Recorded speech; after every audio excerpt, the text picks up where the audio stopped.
that we should save this aircraft.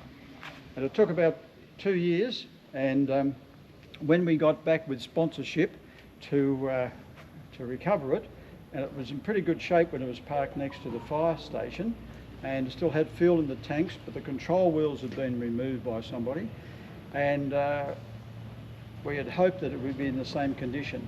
And I had UTA, French Airlines, sponsor us to go over, and when we were on board, the captain invited me to the cockpit because I sent my business card. We were going to Tahiti to recover a French Neptune.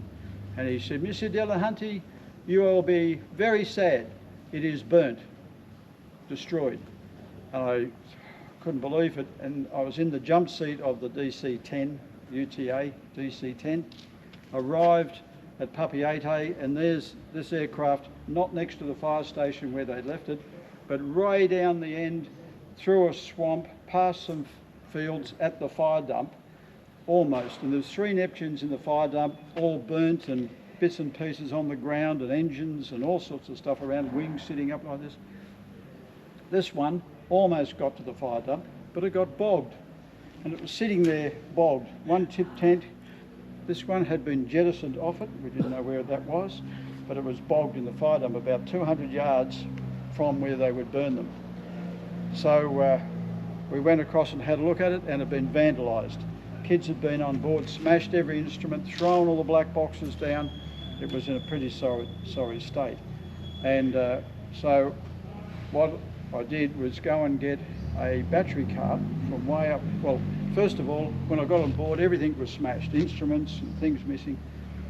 I went down into the radar well and had a look, and nothing had been touched there because it's dark, and the bomb bay doors were closed. So what I did was I went up and got a battery cart, and I brought it down and said, well, let's have a look and see what we could recover to bring back to Australia to keep our other Neptunes flying. So I plugged the battery cart in and went on board, and there was one little light that hadn't been smashed that was on, so I knew the power would get there. And I went and turned the emergency hydraulic pump on, which the switch was still there, and the emergency hydraulic pump, which is down inside there in the dark, went up to full strength. I thought, that's interesting. So I then opened the bomb bay doors opened, the 2 long-range fuel tanks are in the bomb bay, still there. Okay, then the covers were still on the engines, and the fuel was still in, some fuel was still in the tanks. So I said to my crew, if this was close to home, we might be able to do something with this. And the more our engineer, who unfortunately only died last week, Kim Slattery, he was a Neptune engineer, he had a good look at the engines, said the engines are very low time and still in good shape. Anyway, I went with my wife to the commanding officer over in the military establishment. He knew that we were coming, and I told him what we'd found. He invited my wife and I to have lunch with he and all his officers. So we sat and had lunch, and he explained to all his NATO colleagues that we were mad Australians, we want to save French history, what can we do to help? And so after a lovely lunch, my wife was feted with all these NATO officers all being marooned out in Tahiti, having an Australian girl to talk to. And so about 3 o'clock in the afternoon, after a few bottles of French wine and whatever, he said, "Mr. Delahunty, how can we help?" And I said, "I've seen some conscripts on the field. We need some trucks, we need some PSB matting if you have any, and we need some tugs, etc." He said to his engineer, "Do you have all that, Monsieur So-and-so?" He said, "Yes, we do have all that." I said, "Oh, okay." And he said, "When would you like it?" I said, "About 5 o'clock, I've got a team waiting over there." Anyway, we left there, went through all the security stuff, down to where the aircraft was parked in the fire dump, sitting there looking very forlorn. Told our people, no mobile phones in those. They said, "Where the hell have you been?" They've all been hanging around wondering what had happened to us. I said, "Well, if everything works out at 5 o'clock, there'll be a flotilla of things coming over." Sure enough, at 5 o'clock, there's trucks, there's conscripts, there's tow motors, there's equipment. It all arrives. We dig out the bog, we lay the PSB matting, we knock down some goalposts, we tow it all the way back and almost get it across back into the airport, because it was way off the airport at this stage. And they built another big building and a little road that went across, and I worked out the road was just wide enough across this little bridge, across this little creek, to fit the wheels over.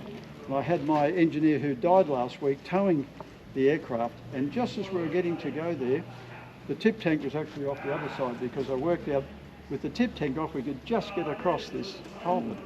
He's sitting there, and the airport manager arrived, and the naval officers, the French naval, are all there helping us. And this airport stormed on and said, "What are you doing? Towing this big piece of junk over our new tar thingo? You can't do this," and everything else. And he's going on. The French officer said, "We'll distract him for a while. Go and get your bloke. We'll get him to look the other way. Go and get your bloke to take off with the tug. And if you hear a lot of yelling and stuff, just keep going." So anyway, I went up to Kim, who was sitting there in the tug, and he had the code running. And I said, "As soon as the airport manager turns his back, gun it and take it across this bridge." So he did, got on the airfield, took it through the big security compound into the French naval establishment, and we worked on it there. And 3 days later we had the engines running, and then we found lots of things we had to change, oil coolers with oil everywhere. We brought them back to Australia. We worked backwards and forwards for 5 trips, and then I flew it back on Bastille Day 1989 to Australia.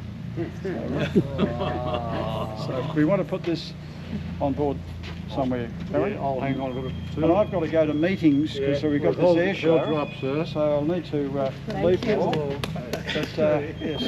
But it's probably as you knew it when you're working up. I love some of those photographs. Yeah. So we can work out with Gary how to get some of those photographs. I'll send you my email address, and you can send them all through to me. And if you'd like to go aboard it, don't hesitate. I'll let him.